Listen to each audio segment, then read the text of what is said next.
এমন একটা সন্তান যাকে আপনি দুনিয়ার মধ্যে রেখে গেছেন, এই সন্তানটা আপনি মৃত্যুর পরে আপনার জানাজা হবে, আপনার লাশটা নিয়া এই সন্তানটা দাঁড়াইয়া আপনার জানাজা পড়বে, আপনার কাঁধে বহন কইরা নিয়া আপনাকে কবরস্থ করে আসবে।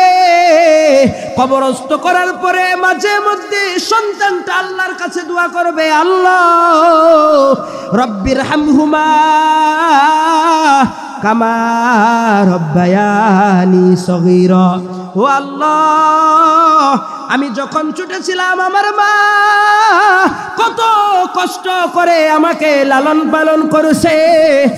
শীতকালে আমি মার কোলে প্রস্রাব করে দিছি, মা ওই ভিজা কাপড়টা নিয়ে ঘুমাইছে, আর আমাকে আরামের বিছানার মধ্যে ঘুমাইতে দিছে। আমার বাবা সকাল থেকে সন্ধ্যা পর্যন্ত কত কষ্ট করেছে। ও আল্লাহ, আপনি আমার বাবার কবরের মধ্যে আযাব দিয়েন না, জান্নাতি বিছানা বিছাই দেন। আল্লাহর পয়গম্বর বুঝাইতে চায়, উম্মত শুনো, যদি আপনি এমন একটা সন্তান দুনিয়ার মধ্যে আপনি রেখে কবরস্থ হন, এই সন্তান আল্লাহর কাছে দোয়া করতে দেরি, আপনার কবরের মধ্যে জান্নাতি আবহাওয়া চালু হতে দেরি হবে না। এই যে 5 আগস্ট আমরা এক ফেসিবাদ জালিমের থেকে আমরা মুক্তি পেয়েছি, বলেন তো মুক্তির দিন থেকে নিয়ে অদ্যাবধি পর্যন্ত এখন যে দেশের পরিস্থিতি, আমরা শান্তিতে না অশান্তিতে? সত্য কথা বলবেন। শান্তিতে বলে, দুর্নীতি বন্ধ হয়েছে, রাস্তাঘাটে চাঁদাবাজি বন্ধ হয়েছে, জিনা ব্যভিচার বন্ধ হয়েছে, সবাই বলেন বন্ধ হয়েছে, অন্যায় অবিচার বন্ধ হয়েছে, আগেও যেরকম ছিল এখনো হইতেছে। তার মানে বোঝা যায়, আমি মুরব্বী বাবারা যারা আছে তাদের কাছ থেকে জানতে চাই, স্বাধীনতার 53 বছর অতিক্রম করলো, সেই দিন থেকে নিয়ে অদ্যাবধি পর্যন্ত দেশ যেরকম ছিল এখনো সেরকম আছে। কথা বলেন ঠিক কিনা? সরকার এই সরকার আসে, ওই সরকার আসে, বিভিন্ন সময় বিভিন্ন মানুষের পরিবর্তন হয়, দেশে কিন্তু শান্তি প্রতিষ্ঠিত হয় না। কথা বলেন ঠিক কিনা? এখন একটা প্রশ্ন হলো, হুজুর, সরকার আসে অশান্ত করে ফেলে, পরবর্তী সরকার আসে একই অবস্থা, দেশ কেন শান্তি হয় না? তার মূল কারণ হচ্ছে, যতদিন পর্যন্ত খুদার জমিনে এক আল্লাহর বিধান, নবীজির আদর্শ যতদিন পর্যন্ত দুনিয়াতে বাস্তবায়ন না হবে, ততদিন পর্যন্ত পৃথিবীতে শান্তি শৃঙ্খলা প্রতিষ্ঠিত হবে না। কথা বলেন ঠিক কিনা? মুসলমান, আমাদেরকে খুব ভালোভাবে মনে রাখতে হবে, আমরা যে পদ্ধতিতে শান্তি চাচ্ছি সেটা হচ্ছে গণতান্ত্রিক প্রক্রিয়া, যে প্রক্রিয়ার মূল মন্ত্র হচ্ছে সকল ক্ষমতার মালিক জনগণ। বলেন তো, হিন্দু, খ্রিস্টান, বৌদ্ধ, ইহুদি তারা চিরস্থায়ী জাহান্নামী কেন? কারণ তারা আমার রবের সাথে আরো শরীক করে, ঠিক কিনা? এখন বলেন তো, কোনো মানুষ যদি একথা বিশ্বাস করে সকল ক্ষমতার মালিক জনগণ, ঈমান থাকবে? এই জন্য ভাইরা আমার, আমাদেরকে খুব ভালো করে মনে রাখতে হবে, আপনি যেই দল করেন সেটা আপনার ব্যক্তিগত বিষয়, কিন্তু আপনাকে মনে রাখতে হবে, যদি আপনি কোনো দল করতে যাইয়া গণতন্ত্র প্রতিষ্ঠা করবার যাইয়া যদি আপনি রবের সাথে যদি একথা স্বীকৃত করেন যে আল্লাহর সাথে আরো শরীক আছে, সকল ক্ষমতার মালিক জনগণ, মনে রাখবেন আপনার দল করে বড় উচ্চ লেভেলে পৌঁছে যেতে পারেন, কিন্তু আপনার মৃত্যু হতে দেরি, চিরস্থায়ী জাহান্নামে যেতে দেরি নাই। কথা বলেন ঠিক কিনা? এই জন্য ভাইরা আমার, আমাদেরকে খুব ভালো করে মনে রাখতে হবে, শয়তান আমাদেরকে ধোঁকা দিতে দিতে দিতে ধ্বংস করে দিচ্ছে। আমরা মুসলমান দাবি করি, কিন্তু আমাদের ভিতর থেকে কিভাবে ঈমান চলে যাচ্ছে এটা আমরা টেরও পাই না। আল্লাহ পাক রব্বুল আলামিন বলেন সূরা আরাফের 16 নং আয়াতে, রব বলেন, শয়তানকে আমি যখন জান্নাত থেকে বের করে দেই, তখন শয়তান আল্লাহ পাকের কাছে একটা চ্যালেঞ্জ করেছিল। আল্লাহ শয়তানের সেই বক্তব্যটা কোরআনের মধ্যে উল্লেখ করেন।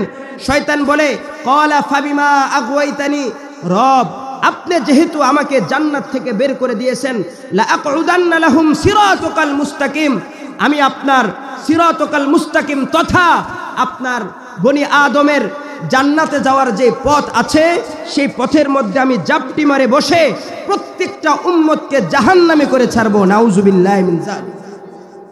শয়তান আমাদেরকে এরকম ভাবে ধোঁকা দেয়। আবু দাউদের 4910 নং হাদিসের মধ্যে এসেছে, নবীজির কন্যা, নবীজির স্ত্রী আন সফিয়াতা ক্বালাত ক্বালা রাসূলুল্লাহি সাল্লাল্লাহু আলাইহি ওয়াসাল্লাম, নবীজি মুহাম্মদুর রাসূলুল্লাহ বলেন, ইন্নাশ শাইতানা ইয়াজরি মিনাল ইনসানি মাজরাদ দাম, শয়তান মানুষের রগ রেশার ভিতর দিয়ে চলে চলে মানুষদেরকে ধোঁকা দেয়। দেখেন আজকে বর্তমান সমাজের মধ্যে অবস্থা হচ্ছে এমন, আমরা সকলেই জানি কোরআন মানলেই পৃথিবীতে শান্তি, ঠিক কিনা? তারপরেও কোরআন পড়লে পৃথিবীতে শান্তি, কোরআন মানলে পৃথিবীতে শান্তি, এটা আমরা বুঝি, জানি, সব কিছু করি। তারপরেও কিন্তু আমরা আমাদের সন্তানদেরকে কোরআন পড়াইতে চাই না। কথা বলেন ঠিক কিনা? আমরা আমাদের সন্তানদেরকে কোরআন পড়াইতে চাই না। যারা কোরআন পড়ে, যারা কোরআন পড়ায়, তাদের সাথে সম্পর্ক রাখি না। সারা দিন শুধু দান্দাই থাকে, কিভাবে হুজুরের দোষ ধরা যায়, কিভাবে ইমাম সাহেবের দোষ ধরা যায়, কিভাবে ছাত্রদের দোষ ধরা যায়। অথচ দেখবেন কিছু কিছু গ্রাম, প্রত্যেক গ্রামে এরকম থাকে, কিছু মানুষই থাকে বাচ্চারা একটু উল্টাপাল্টা করলে মানে এটা আর মেনে নিতে পারে না। অথচ তার ঘরের মধ্যে বহু বাচ্চা আছে যে 24 ঘন্টা তাকে নির্যাতন করে। কথা বলেন ঠিক কিনা? মুসলমান খুব ভালো করে মনে রাখতে হবে, একজন কোরআন পড়নেওয়ালার দাম আল্লাহর কাছে অনেক বেশি, অনেক বেশি।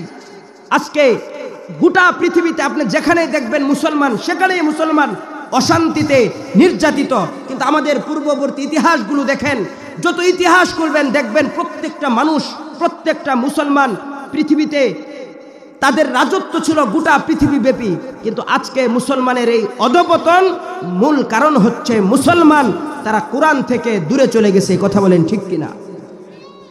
মুসলমান ইমানদার মুস্তাদরিকে হাকিমের 1500 নং হাদিসের মধ্যে এসেছে, আন আবি হুরায়রা রাদিয়াল্লাহু তাআলা আনহু قال قال رسول الله صلى الله عليه وسلم, হযরত আবু হুরায়রা থেকে বর্ণিত,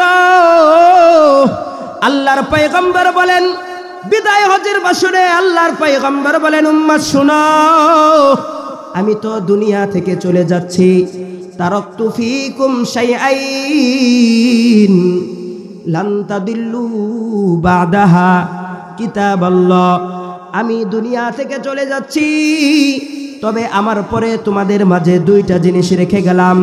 কিতাবাল্লাহ, এক নাম্বার হলো আল্লাহ তাআলার কালাম, কিতাবুল্লাহ তথা কোরআন মাজিদ। বলেন তো এক নাম্বার কার কালাম? সবাই বলেন কার কালাম? দ্বিতীয় নাম্বার হলো আল্লাহর পয়গম্বর বলে, ওয়া সুন্নতি, আমার সুন্নাত, আদর্শ।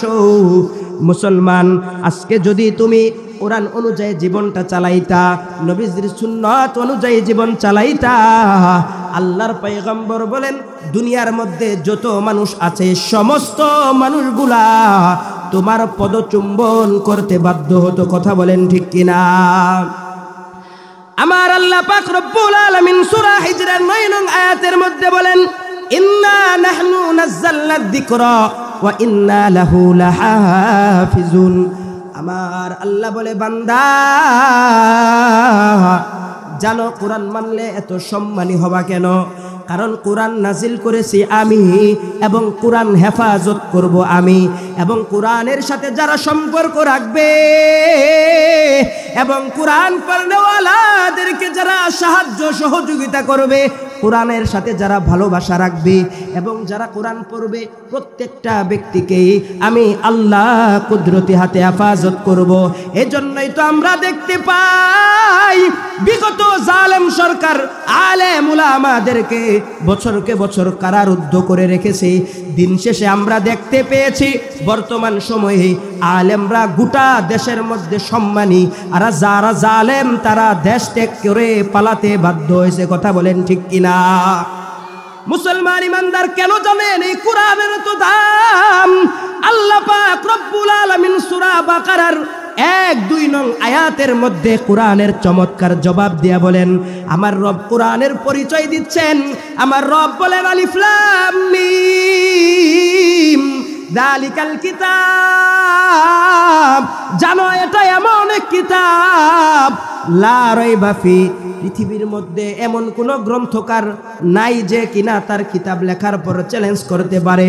আমার রব কোরআন লেখার পরে চ্যালেঞ্জ করে দিয়েছে, দালিকাল কিতাবে, এমন এক কিতাব যাতে কোনো সন্দেহ নাই। আওয়াজ দিয়ে বলেন, আছে সন্দেহ? কোরআনের মধ্যে কোনো সন্দেহ নাই।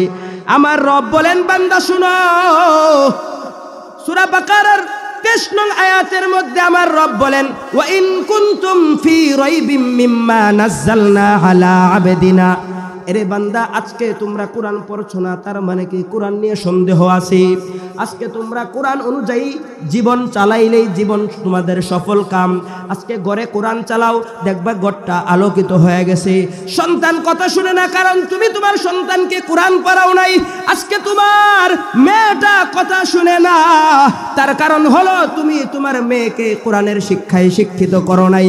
আমার রব বলে, বান্দা, কোরআনের ব্যাপারে তোমাদের যদি সন্দেহ থাকে তাহলে শুনে রাখো, যদি তোমরা সন্দেহ থাকে, ফাতু বিসূরাতিম মিন মিথলিহি, তাহলে কোরআনের মতো তোমরা একটা সূরা নিয়ে আসো।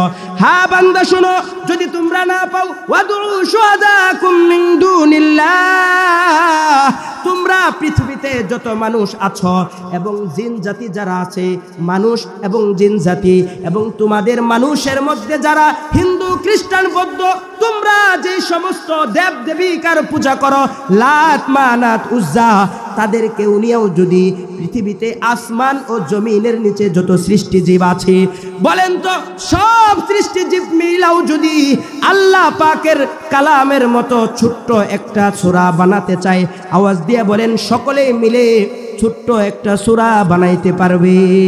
পারবে? কেন পারবে না জানেন? এই কোরআনের পরিচয় আমি আপনাদেরকে শোনাই। আপনি যদি জিজ্ঞাসা করেন, কোরআন বলো, তোমার পরিচয় আমরা জানতে চাই।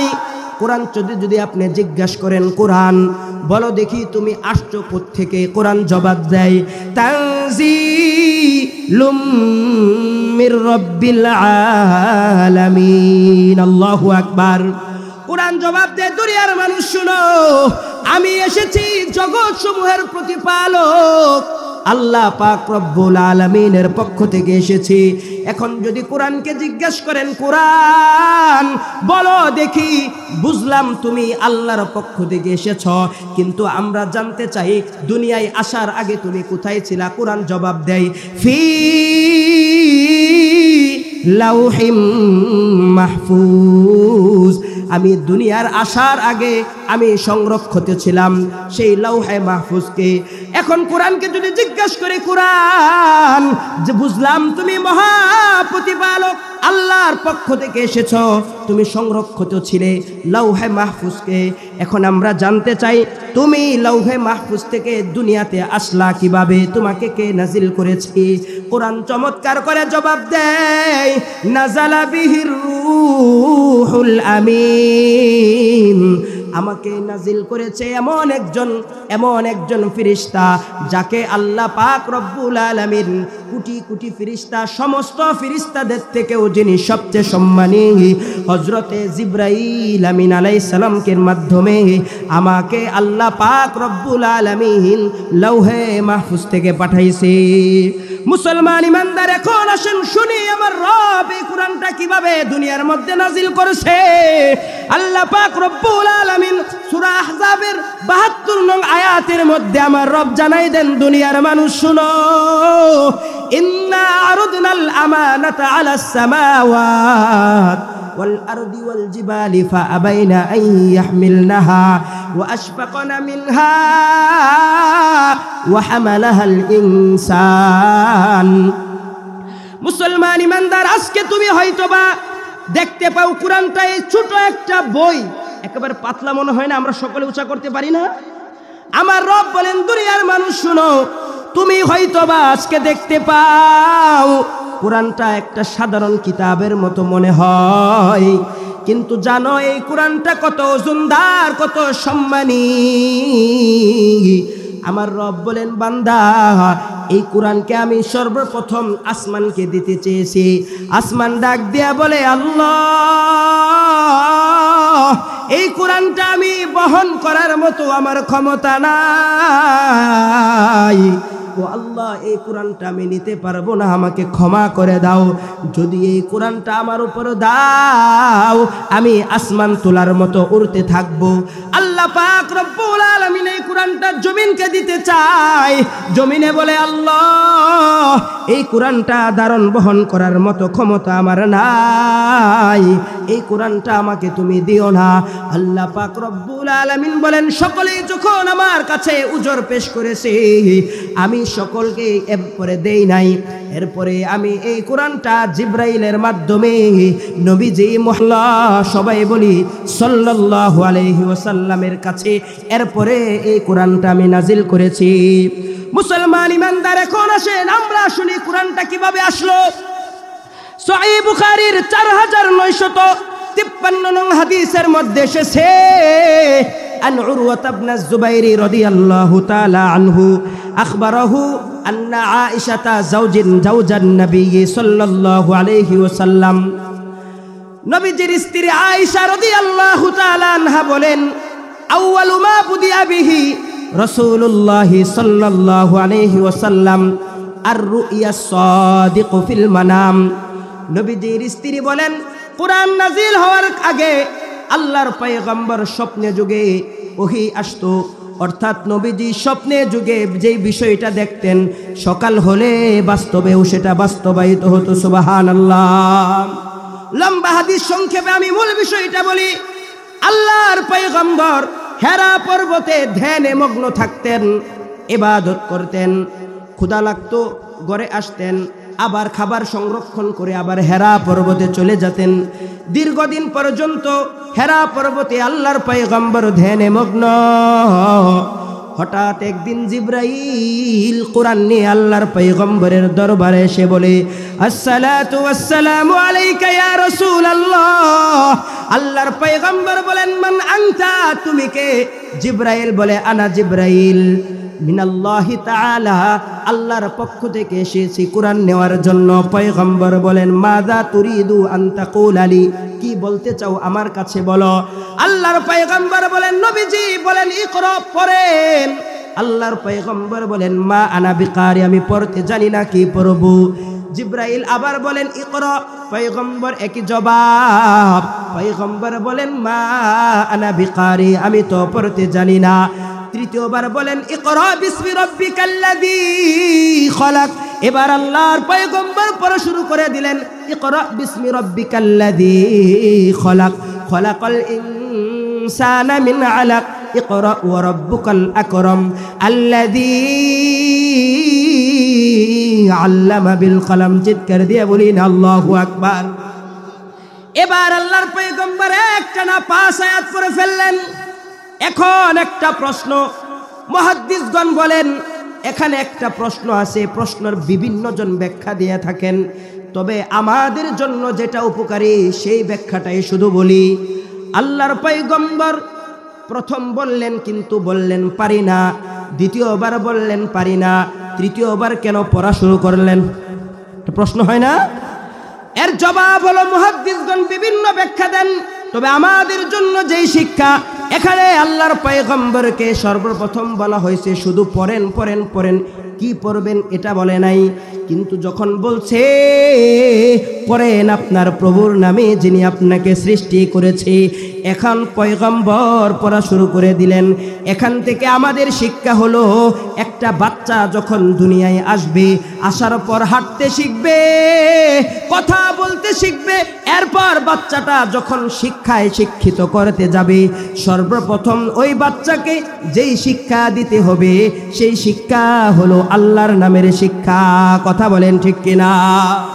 কিন্তু আফসোস আর পরিতাপের বিষয় হচ্ছে আমরা নিজেদেরকে মুসলমান দাবি করি, কিন্তু আমাদের সন্তানদেরকে যখন কথা বলতে শিখে, আমাদের সন্তানরা যখন শিক্ষা অর্জনের যখন উপযুক্ত হয়, তখন আমাদের সন্তানদেরকে কোরআনের শিক্ষা না দিয়া জাগতিক শিক্ষায় শিক্ষিত করার জন্য আমরা পাগল পারা হয়ে যাই। কথা বলেন ঠিক কিনা? ফলে লাভ কি? এই সন্তানটা সর্বপ্রথম গিয়ে ওখানে যে শিক্ষাটা শিখে, ওই শিক্ষার শুরু হয় মিথ্যা দিয়ে। কিভাবে? হাট্টিমা টিম টিম তাদের, খাড়া দুটো শিং তাদের, তারা মাঠে পারে ডিম, তারা হাট টিমা টিম টিম। আমি আপনাদের কাছে জানতে চাই, যে প্রাণীর শিং আছে ওই প্রাণী কি ডিম পারে? গরু ডিম পারে? গুড়ায় ডিম পারে? তাহলে শিক্ষাটা সত্য না মিথ্যা? সবাই বলেন মিথ্যা। এই মিথ্যা একটা শিক্ষা আপনার সন্তানকে দিচ্ছেন। বলেন দেখি, আজকে সমাজের মধ্যে সন্তানগুলো ইয়াবার সাথে সম্পৃক্ত, নেশার সাথে আসক্ত। সন্তান বাবার কথা শুনে না, মার কথা শুনে না, মোবাইলে আসক্ত। এই নষ্ট সমাজের যারা বলেন যে সন্তান নষ্ট হয়ে গেছে, আমি বলবো সন্তানের দোষ না। আপনি বাবা হিসাবে আপনার উপর দায়িত্ব ছিল আপনার সন্তানটাকে কোরআনের শিক্ষায় শিক্ষিত করার। যদি আপনার সন্তানকে কোরআনের শিক্ষায় শিক্ষিত করতে পারতেন তাহলে সমাজটা হতো সুন্দর। আপনার সন্তান কখনো বেয়াদব হতো না, নেশার সাথে আসক্ত হতো না, জিনা, ব্যভিচার, অন্যায়, অবিচার কোনো কিছুর সাথে আপনার সন্তানটা সম্পৃক্ত হতো না। বরং আমরা দেখতে পাই, আমরা সন্তানদেরকে কোরআনের শিক্ষা থেকে দূরে রাখার কারণে সমাজের মধ্যে যত অন্যায়, অবিচার, জুলুম, নির্যাতন, ব্যাংক থেকে কোটি কোটি টাকা লুপাট করে যারা বিদেশে চালান করেছে, আমরা জরিপ করে দেখেছি একজন হাফেজ আলেম এর সাথে সম্পৃক্ত নাই। কথা বলেন ঠিক কিনা? এটাই হচ্ছে মুসলমান। আজকে আমরা কোরআন থেকে দূরে থাকার কারণে আজ সমাজটা নষ্ট হয়ে গেছে। অন্ধকার সমাজের মধ্যে আমরা বসবাস করছি, যার কারণেই আমাদের দেখা যায় কোটি কোটি টাকার মালিক, কিন্তু অন্তরে শান্তি নাই, ঘরের মধ্যে অশান্তি। ঠিক কিনা? এখন একটা প্রশ্ন, হুজুর, তার মানে আমরা যে আমাদের সন্তানদেরকে স্কুল আর ইউনিভার্সিটি বিভিন্ন শিক্ষায় শিক্ষিত করছি, তাহলে কি আমরা অপরাধী? আমি একবারও বলি না যে আপনি আপনার সন্তানকে স্কুলে পড়াবেন না, আপনার সন্তানকে ডাক্তার, ইঞ্জিনিয়ার, ব্যারিস্টার বানাবেন না, এ কথা একবারও বলি না। তবে আপনার কাছে বিনয়ের সাথে আমি এই আবদারটা করব, এই মেসেজটা দিব, সেটা হচ্ছে আপনার সন্তানকে ইঞ্জিনিয়ার বানান, ডাক্তার বানান, জাগতিক শিক্ষায় শিক্ষিত করেন। তবে আপনার কাছে বিনয়ের সাথে আমার এই দাবি হলো, আপনার সন্তানকে ডাক্তার বানানোর আগে অন্তত একটা বছর হলেও আপনার সন্তানকে কোরআনের শিক্ষায় শিক্ষিত করেন। আপনার সন্তানকে নামাজ শিখান, কোরআন শিখান, আদব কায়দা শিখান। ফলে লাভ কি? আপনার সন্তান ডাক্তার হবে, ইঞ্জিনিয়ার হবে, ব্যারিস্টার হবে, নেতা হবে। কিন্তু আপনার সন্তানের সম্মুখে যখন অবৈধ পন্থায় টাকা আসবে, এই কোরআন আপনার সন্তানকে বাধা দিবে। আপনার সন্তান কোনোদিন ক্ষুধাদ্রোহী হবে না, নাস্তিক হবে না, আলেম উলামা আল্লাহ তাআলা বিদ্বেষী হবে না। কথা বলেন ঠিক কিনা? কিন্তু আফসোস লাগে মুসলমান, আজকে আমরা আমাদের এই সন্তানদেরকে জাগতিক শিক্ষায় শিক্ষিত করার জন্য কত কিছু করছি, মাথার ঘাম পায়ে ফেলছি। আমরা কত রাত দিন খেটে কত কষ্ট করছি যে সন্তানটা মানুষ হোক। বলেন তো কয়টা সন্তান মানুষ হতে পারে? পত্রিকা খুলেন, দেখবেন হাজার হাজার যুবক বিভিন্ন টাইটেল নিয়ে ঘুরছে, চাকরি হচ্ছে না। ঠিক কিনা? মুসলমান ইমানদার, আমি আপনাদের কাছে একটা জিনিস জানতে চাই। আপনি যে আপনার সন্তানটা ডাক্তার বানাচ্ছেন, ইঞ্জিনিয়ার বানাচ্ছেন, বিভিন্নভাবে আপনার সন্তানটাকে আপনি শিক্ষায় শিক্ষিত করছেন, বলেন তো আপনার মৃত্যুর পরে আপনার এই সন্তান সামান্য পরিমাণ কোনো কাজে আসবে? সবাই বলেন কাজে আসবে? কোনো কাজে আসবে না। শুনেন, আল্লাহর পয়গম্বর সেই 1400 বছর আগে আমাদেরকে জানাই দিছে। সহিহ মুসলিমের 1631 নং হাদিসের মধ্যে এসেছে, আন আবি হুরায়রা রাদিয়াল্লাহু তাআলা আনহু قال قال رسول الله সাল্লাল্লাহু আলাইহি ওয়াসাল্লাম, নবীজি বলেন, দুনিয়ার মধ্যে যখন মানুষ মারা যায়, ইদা মাতাল ইনসানু, যখন মানুষ মারা যায়, ইনকত আমালু, তার সব আমলের দরওয়াজাগুলো বন্ধ হয়ে যায়। মানুষ যখন মারা যায়, সে পৃথিবীর মধ্যে সবচেয়ে অসহায়, তার মতো কেউ অসহায় নাই। কেউ তার কাছেও যেতে চায় না, ভয় পায়। আল্লাহর পয়গম্বর বলেন, ইল্লা মিন থালাসাতিন, তবে উম্মত শুনো, 3টি আমল এমন আছে যেই 3টি আমল যদি কেউ করে, ওই বান্দাটা মৃত্যুর পরে ও কবরের মধ্যে শুয়ে শুয়ে অনবরত সওয়াব পেতেই থাকবে। চিৎকার দিয়ে বলি না সুবহানাল্লাহ। নবীজি বলেন, উম্মত শুনো, এক নাম্বার আমল হলো সদকাতুন জারিয়া। ওই যে সদকায়ে জারিয়া, আজকে যে মসজিদের মধ্যে আপনারা বসেছেন, এই মসজিদের জন্য যারা মেহনত করতেছে, মসজিদ নির্মাণ করার জন্য যারা রড দিছে, ইট বালির ব্যবস্থা করেছে, মসজিদের জন্য টাকা যারা দিচ্ছে, নবীজি বলেন এই মসজিদটা যখন কমপ্লিট হয়ে যাবে, এই মসজিদের মধ্যে কত হাজারবার সিজদা হবে, কত হাজারবার রুকু হবে, কত হাজারবার কোরআন তেলাওয়াত হবে। মসজিদ যতদিন পর্যন্ত থাকবে, আল্লাহর পয়গম্বর বলেন, উম্মত শুনো, তুমি কবরের মধ্যে যাওয়ার পরেও অটোমেটিক ফেরেশতার মাধ্যমে অনবরত সওয়াব তোমার কবরের মধ্যে শুয়ে শুয়েও তুমি পেতে থাকবা। দ্বিতীয় নাম্বার আমল হলো, উম্মত শুনো, আও ইলমিন ইউনতাফাউ বিহি, এমন এলেম, যেই এলেম তথা তুমি কোরআন কাউকে শিখাই গেছো, তুমি তোমার সন্তানটাকে আলেম বানাইছো, হাফেজ বানাইছো, তোমার সন্তান আরেকজনকে পড়ায়, সে আরেকজনকে পড়ায়। আল্লাহর পয়গম্বর বলেন এই সিলসিলা যতদিন পর্যন্ত থাকবে, তার সমপরিমাণ সওয়াব তুমি কবরের মধ্যে শুয়ে শুয়ে পেতে থাকবা।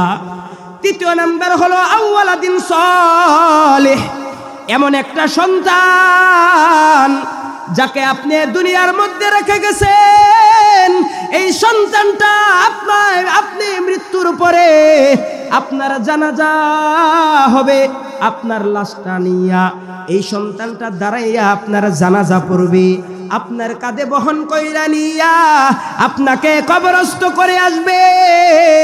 কবরস্থ করার পরে মাঝে মধ্যে সন্তানটা আল্লাহর কাছে দোয়া করবে, আল্লাহ রব্বির হামহুমা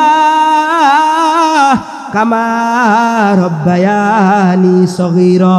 ও আল্লাহ, আমি যখন ছোট ছিলাম আমার মা কত কষ্ট করে আমাকে লালন পালন করেছে, শীতকালে আমি মার কোলে প্রস্রাব করে দিছি, মা ওই ভিজা কাপড়টা নিয়ে ঘুমাইছে, আর আমাকে আরামের বিছানার মধ্যে ঘুমাইতে দিছে।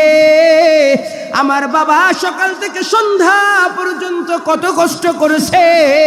ও আল্লাহ, আপনি আমার বাবার কবরের মধ্যে আযাব দিয়েন না, জান্নাতি বিছানা বিছাই দেন। আল্লাহর পয়গম্বর বুঝাইতে চায়, উম্মত শুনো, যদি আপনি এমন একটা সন্তান দুনিয়ার মধ্যে আপনি রেখে কবরস্থ হন, এই সন্তান আল্লাহর কাছে দোয়া করতে দেরি, আপনার কবরের মধ্যে জান্নাতি আবহাওয়া চালু হতে দেরি হবে না। মুসলমান ইমানদার, আপনাদেরকে একটা ঘটনা শোনাই। মিরপুর এলাকায় এক রিকশাওয়ালা, জুব্বা পরে টুপি পরে রিকশা চালায়। একজন ধনী ব্যক্তি, কোটি কোটি টাকার মালিক, রিকশাওয়ালার পিছনে উঠছে। ধনী ব্যক্তি তার সারাক্ষণ খালি চিন্তায় থাকে, কোথায় টাকা পাওয়া যাবে, কোথায় টাকা যাবে। এরকম আছে না, যারা দুনিয়া নিয়ে দান্দা করে থাকে, তারা সব সময় চিন্তা কোথায় গেলে 2-4 টাকা পাওয়া যায়। এবার এই ধনী ব্যক্তি রিকশাওয়ালাকে ডাক দিয়া বলে, ভাই তোমার পরিচয়টা জানতে চাই, তোমার কয়জন সন্তান সন্ততি? বলে, আমার 2টা সন্তান, একটা সন্তান কোরআনের হাফেজ, কোরআন শেষ করে আবার কোরআন শোনাচ্ছে, আরেকটা সন্তান 16 পারার হাফেজ, ওই সন্তানটাও মাদ্রাসায় পড়তেছে। এবার নেতা ওই ধনী ব্যক্তিটা ডাক দিয়া বলে, সারা জীবন তো রিকশা চালাইয়া জীবনটা শেষ করলি, সন্তানদেরকেও মাদ্রাসায় পড়াইতেছস, কিছুই তো করতে পারলি না, সব শেষ হয়ে গেল তোর। এবার রিকশাওয়ালা ধনী ব্যক্তিকে ডাক দিয়া বলে, ভাই আমি জানতে চাই আপনার সন্তান কয়জন, আপনার সন্তান কয়জন, আপনার সন্তান কয়জন, এবং আপনি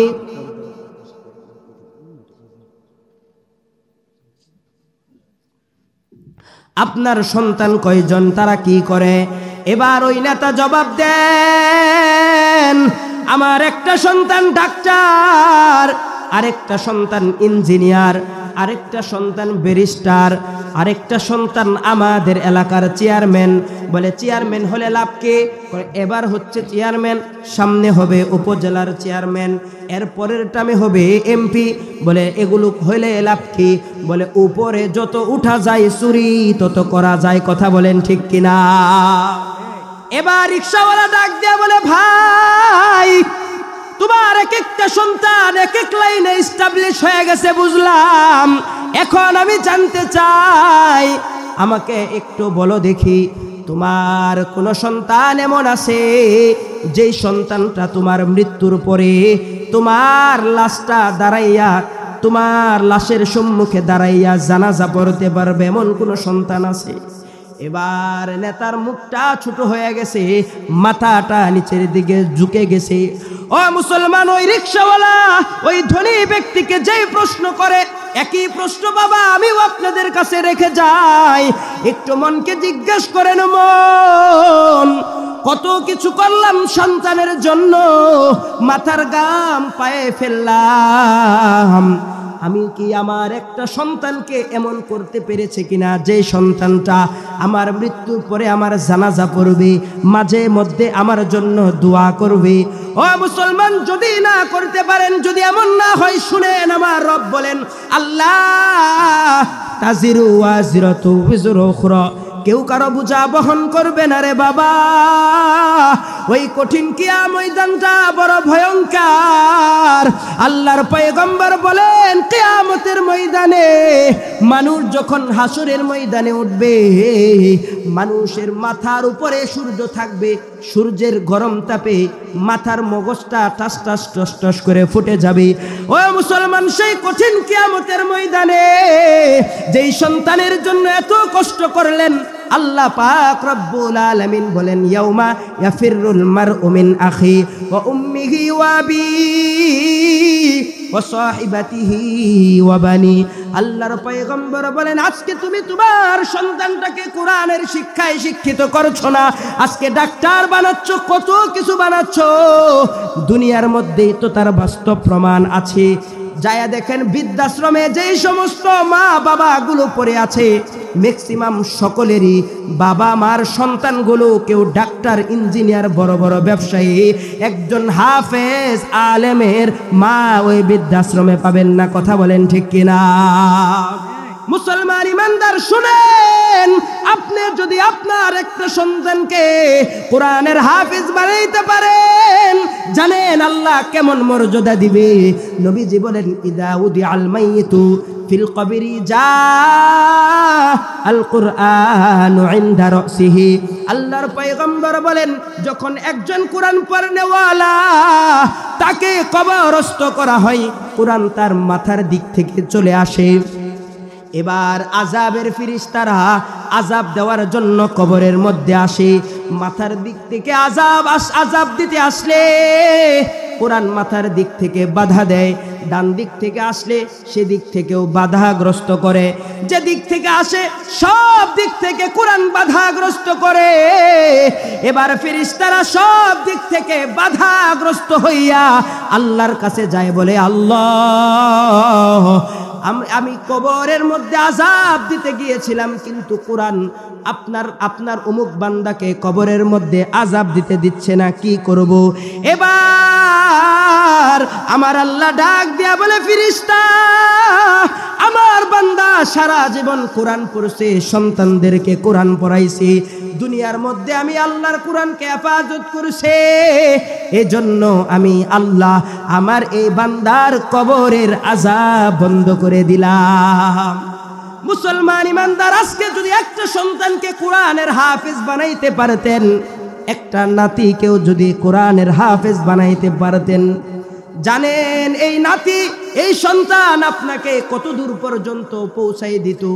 আপনার একটা সন্তান অথবা নাতি যদি কোরআনের হাফেজ হয়, তাহলে কিয়ামতের ময়দানে এই নাতি আপনাকে, আপনার দাদা, আপনার বাবা, এমনকি আপনার বংশধর থেকে 10 জন, এমন 10 জন যাদের জন্য জাহান্নাম ওয়াজিব হয়ে গেছে, চলে যাবে জাহান্নাম, জান্নাতে যেতেও পারবে না, এমন 10 জনকে আপনার নাতি অথবা আপনার সন্তান সুপারিশ কইরা কইরা জান্নাতে নিয়ে যাবে।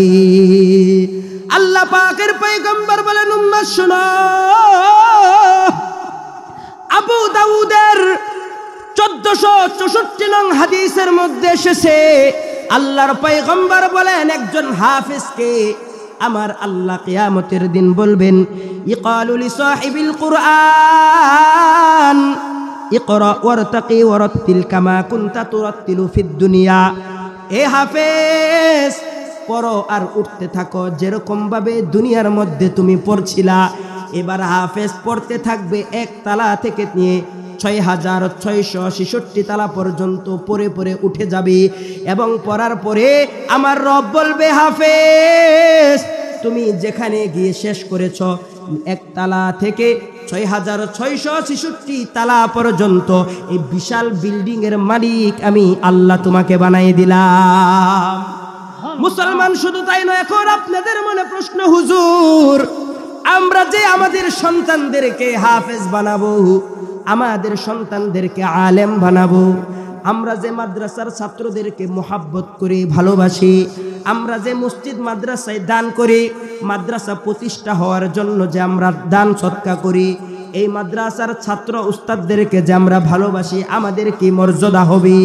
আমার পয়গম্বর বলেন, একজন হাফেজের বাবা মাকে আল্লাহ এমন নূরের 2টা মুকুট দান করবে, যেই দুনিয়া থেকে যেই সূর্য 13 লক্ষ কিলোমিটার দূরে, ওই সূর্যের আলো দুপুর সময় আমরা সহ্য করতে পারি না। নবীজি বলেন, ওই বাবা আমাকে, একজন হাফেজ আলেমের বাবা আমাকে আমার আল্লাহ এমন নূরের 2টা মুকুট দান করবে, যেই নূরের মুকুটের আলো এত বেশি হয়, বলে দুনিয়ার সূর্য একটা রুমের মধ্যে রাখলে যেরকম ভাবে আলোকিত হয়ে যায়, নবীজি বলেন ওই নূরের মুকুটের আলো তার থেকেও 1000 গুণ বেশি হয়ে যাবে। অন্য অন্য জাহান্নামীরা ডাক দিয়া বলবে, আল্লাহ এই তো লোকটাকে দেখতাম সারাদিন রিক্সা চালাইতো, লোকটাকে দেখতাম খেতে মাঠে কাজ করতো, তাদের কেন এত মর্যাদা? আমার আল্লাহ তখন ডাক দিয়ে বলবে, এ জাহান্নামী বান্দা শুনো, আমার এই বান্দা ইচ্ছা করলে তাদের সন্তানগুলোকে ডাক্তার, ইঞ্জিনিয়ার, দুনিয়ার মধ্যে বিভিন্ন লাইনে এস্টাবলিশ করতে পারতো, কিন্তু আর এরা দুনিয়ার কোনো ধান্দা করে নাই, এরা আমি আল্লাহর কোরআনকে হেফাজত করেছে। এজন্য আমি আল্লাহ আজ তাদেরকেও এই হাসরের ময়দানে তাদেরকেও সম্মানিত করলাম। ঠিক তেমনি ভাবে মুসলমান, আপনি আপনার সন্তান থেকে, কোরআনের শিক্ষা থেকে আপনি আপনার সন্তানটাকে দূরে রাখছেন, এমনকি আপনি নিজেও কোরআন পড়ছেন না। জানেন আপনার জন্য কেমন শাস্তি আমার আল্লাহ রেখেছেন কিয়ামতের ময়দানে? আল্লাহ পাক রব্বুল আলামিন সূরা তাহার 1 থেকে 124 থেকে 26 নং আয়াতের মধ্যে আমার রব বলেন, ওয়ামান আ'রাদা আন যিকরি ফাইন্না লাহু মাঈশাতান দনকা ওয়া নাহশুরুহু ইয়াওমাল কিয়ামাতি আ'মা। এই দুনিয়ার মানুষ শুনো, আজকে তুমি দুনিয়ার মধ্যে দুনিয়ার ধান্দা পড়ে কোরআন থেকে দূরে চলে গেছো, জানো আমার আল্লাহ তোমাদের জন্য 2টা শাস্তি রেখে দিয়েছেন। 1 নাম্বার শাস্তি হলো, আমার আল্লাহ বলেন, ওয়ামান আ'রাদা আন যিকরি ফাইন্না লাহু মাঈশাতান দনকা, যে ব্যক্তিটা আমার কোরআন থেকে দূরে চলে যাবে আমি তাকে 2টা শাস্তি দিব।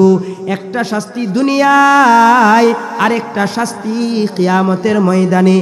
1 নাম্বার শাস্তি হলো, বান্দা তোমার জীবনকে সংকীর্ণ করে দিব। বলে সংকীর্ণর অর্থ কি? বলে সংকীর্ণর অর্থ হলো হতে পারে এমন তোমার কোটি কোটি টাকার মালিক তুমি থাকবা, কিন্তু আমি আল্লাহ এমন এক অসুস্থ দিয়ে দিব, ডাক্তারের কাছে যাইবা, ডাক্তারে বলবে তুমি রুটি ছাড়া আর কিছু খেতে পারবে না। বলেন এমন আছে না নাই? কোটি কোটি টাকার মালিক, এসি গাড়িতে চলে, এসির বিছানায় চলে, কিন্তু অন্তরের মধ্যে শান্তি নাই, ঘুমাইলে ঘুম আসে না। আসে না ভাই? হ্যাঁ, মনে রাখবেন, এসির বাতাসে শরীরের চামড়া ঠান্ডা হতে পারে, অন্তর ঠান্ডা হয় না, ঠিক কিনা? মুসলমান ইমানদারের জন্য আমার রব বলেন, আলা বিযিকরিল্লাহি তাতমাইন্নুল কুলুব। আজকে দুনিয়ার মানুষ শান্তি চায় টাকার মধ্যে, আজকে দুনিয়ার মানুষ চুরি করে শান্তির জন্য, দুর্নীতি করে শান্তির জন্য, অন্যের ওপর জুলুম করে শান্তির জন্য। আওয়াজ দিয়ে বলেন, এই যে দুনিয়ার মানুষগুলা এত উল্টাপাল্টা পথে শান্তির জন্য খুঁজে, বলেন উল্টাপাল্টা পথে চলে কেউ শান্তির মধ্যে আসে না? ও শান্তি আমার রব বলেন, বান্দা কোরআন থেকে দূরে চলে গেছো, তোমাকে দুনিয়ার মধ্যে আমি সংকীর্ণ জীবন দান করব। আর যদি তুমি কোরআন পড়তা, আমি আল্লাহ তোমাকে এমন জায়গা থেকে রিজিক দিতাম, এমন ভাবে তোমার দিলটাকে প্রশস্ত করে দিতাম, দিলটার মধ্যে এমন ভাবে শান্তি দিতাম। আমার রব বলেন, ওয়া মাইয়াত্তাকিল্লাহা ইয়াজআল লাহু মাখরাজা। এরে বান্দা জানো, যেই ব্যক্তি একমাত্র আমি আল্লাহকে ভয় করে কোরআন পড়ে, কোরআন অনুযায়ী জীবন চালায়, ওই বান্দাকে এমন জায়গা থেকে আমি আল্লাহ রিজিক দিব, ওই বান্দা কল্পনাও করতে পারবে না। এজন্যই তো খবর নেন, যারা মাদ্রাসায় পড়ে, কোরআন পড়ে, যারা আলেম, এদেরকে আল্লাহ প্রত্যেক সপ্তাহের মধ্যে সর্বনিম্ন 3 বার হলেও গোশত বাদ দিয়ে আল্লাহ মেহমানদারি করেন। কথা বলেন ঠিক কিনা? কিন্তু আমি আপনি কয়দিন খেতে পারি? খবর নেন মাদ্রাসাগুলোতে, তাও গরুর গোশত কম খায়, খাসি খায়। গরুর গোশতের দাম বেশি না খাসির? হ্যাঁ, খবর নেন, দেখেন প্রত্যেকটা মাদ্রাসাতে। অথচ এক একটা ছাত্র কয় টাকাই বা দেয়। এই এলাকার মানুষদেরকে আমার রব বুঝাইতে চাই, বান্দা তুমি যখন কোরআন থেকে চলে যাবা, তখন আমি আল্লাহ তোদেরকে ধরে ধরে কোরআন পড়নে ওয়ালাদেরকে মেহমানদারির জিম্মাদারি আমি আল্লাহ কুদরতি হাতে নিব। সুবহানাল্লাহ। এই জন্য মুসলমান, এই জন্য মুসলমান আমাদেরকে মনে রাখতে হবে, কোরআন অনুযায়ী আমরা যদি না চলি, দুনিয়ার মধ্যে তো এক শাস্তি, অশান্তি।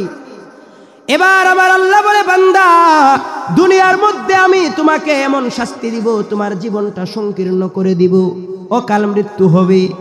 দেখেন না, বাবার কাছ থেকে সন্তান জোর করে চাপ দিয়ে হুন্ডা কিনে অকাল রাস্তায় গিয়ে অ্যাক্সিডেন্ট হয়ে মারা যায়, এমন আছে না নাই? হসপিটালগুলোতে গিয়ে খবর নেন, হাজার হাজার মানুষ হসপিটালে অসুস্থ। আপনি যদি 100% হিসাব করেন, মাত্র 5% হবে। এছাড়া 95% যারা কোরআনের সাথে সম্পর্ক রাখে না, এদেরকে আল্লাহ চিকিৎসার নামে কখনো কানাডা, কখনো ভারত, বিভিন্ন জায়গায় আল্লাহ এদেরকে ঘুরায়। কারণ কি? এদের কোরআনের সাথে সম্পর্ক নাই। মুসলমান এই তো দুনিয়ার মধ্যে আযাব জানেন। যদি আপনার সন্তানকে কোরআন না শিখান, আপনি কোরআন না পড়েন, আমার আল্লাহ আরেকটা শাস্তি কিয়ামতের দিন রাখছে। আমার আল্লাহ বলে, বান্দা ফাইন্না লাহু মাঈশাতান দনকা, 1 নাম্বার শাস্তি, ওয়া নাহশুরুহু ইয়াউমাল কিয়ামাতি আমা। আমি আল্লাহ কিয়ামতের দিন তোকে অন্ধ করে তুলব। এবার বান্দা আল্লাহকে বলবে, ক্বালা রাব্বি লিমা হাশারতানি আমা।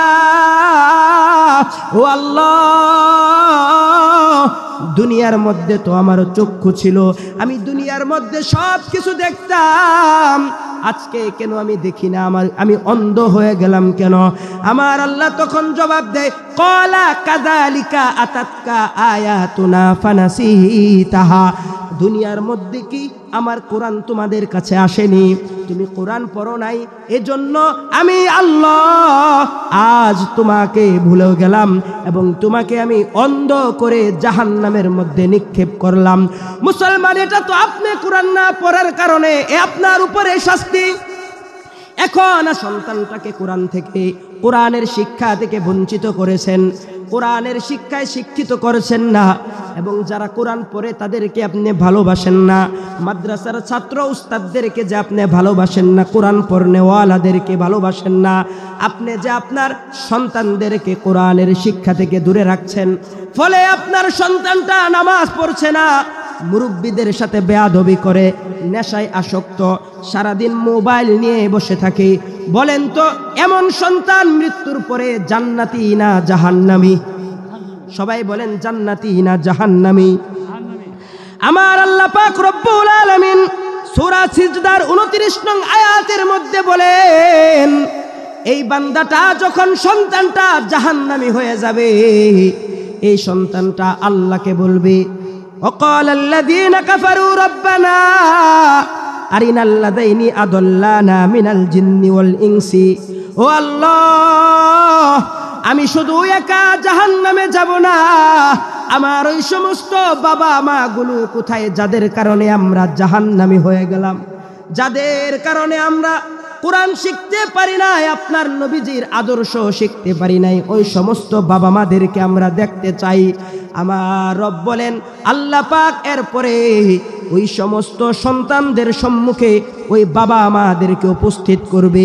উপস্থিত করার পরে ওই সন্তানগুলো প্রত্যেকটা বাবা আমার কলিজার উপর পাড়া দিয়া দিয়া জাহান্নামে যাবে। শুধু তাই নয়, এবার সন্তানটা জাহান্নামে যাওয়ার পর ডাক দিয়া বলবে, আল্লাহ রব্বানা আতিহিম দিফাইনি মিনাল আযাব, ও আল্লাহ আমাদেরকে যেরকম আযাব দিচ্ছেন শুধু তাই ক্ষান্ত করবেন না, যেই বাবা আমার কারণে আজ আমরা গুমরা হয়ে পথভ্রষ্ট হইলাম, ওই সমস্ত বাবা আমাদেরকে আমাদের থেকে 1000 গুণ বেশি আযাব দিবেন। এই জন্য মুসলমান এখন সিদ্ধান্ত আপনি গ্রহণ করেন, এখন যদি আপনি কোরআন না পড়েন আপনিও জাহান্নামী, আপনার সন্তান যদি কোরআন না শিখান সেও জাহান্নামী। আল্লাহ পাকের দরবারে যখন দাঁড়াইবেন আপনি বাবা আর সন্তান পুরা দুইজনে মিলে, আমার রব বলেন উভয়কে আল্লাহ জাহান্নামের মধ্যে নিক্ষেপ করবে। চিৎকার দিয়ে বলি না নাউজুবিল্লাহ। এই জন্য মুসলমান এখন সিদ্ধান্ত গ্রহণ করেন, আপনি কোরআন পড়ছেন না, আজকে কোরআন থেকে সন্তানকে দূরে রাখছেন, আপনি মনে করতেছেন অনেক কিছু করে ফেলছেন। কয়জন আছেন দাঁড়াইয়া বলতে পারবেন, হুজুর আমি তো আমার সন্তানকে ডাক্তার বানাইছি, ইঞ্জিনিয়ার বানাইছি, এই সেই উমুক তুমুক বহুত কিছু হয়েছে?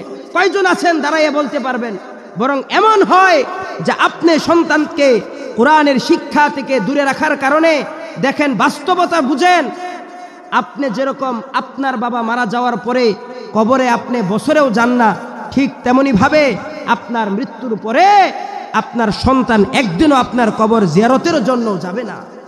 অন্তত একটা সন্তানকে যদি হাফেজ বানাইতে পারতেন, উলামায়ে কেরাম বলেন, শুনো তুমি হয়তোবা কোরআন পড়নেওয়ালা হও, তাও যদি না পারো, যারা কোরআন পড়ে তাদেরকে মোহাব্বত করো, ভালোবাসো। আজকে যদি একটা ছাত্র জিম্মাদারি আপনি নেন, একটা সন্তানকে যদি কোরআন পড়নেওয়ালাকে আপনি সাহায্য সহযোগিতা করেন, কিয়ামতের দিন এই সন্তান আপনাকে হাত ধরে ওই জান্নাতের মধ্যে নিয়ে যাবে। এই জন্য যারা কোরআন পড়ে তাদেরকে ভালোবাসবেন। মসজিদ নির্মাণ হচ্ছে, এই মসজিদে বেশি বেশি দান সদকা করবেন, ফলে লাভ কি? নবীজি বলেন, মান বানা লিল্লাহি বাইতা, যে আল্লাহর জন্য একটা ঘর বানায়, আল্লাহ তার জন্য জান্নাতের মধ্যে একটা ঘর নির্মাণ করে। সুবহানাল্লাহ। এই জন্য ভাইয়ের আমার, নিজে সন্তান নিজেও কোরআন পড়বেন এবং সন্তানদেরকেও কোরআনের শিক্ষায় শিক্ষিত করবেন। আল্লাহ পাক রব্বুল আলামিন আমাদের সকলকে আমাদের সন্তান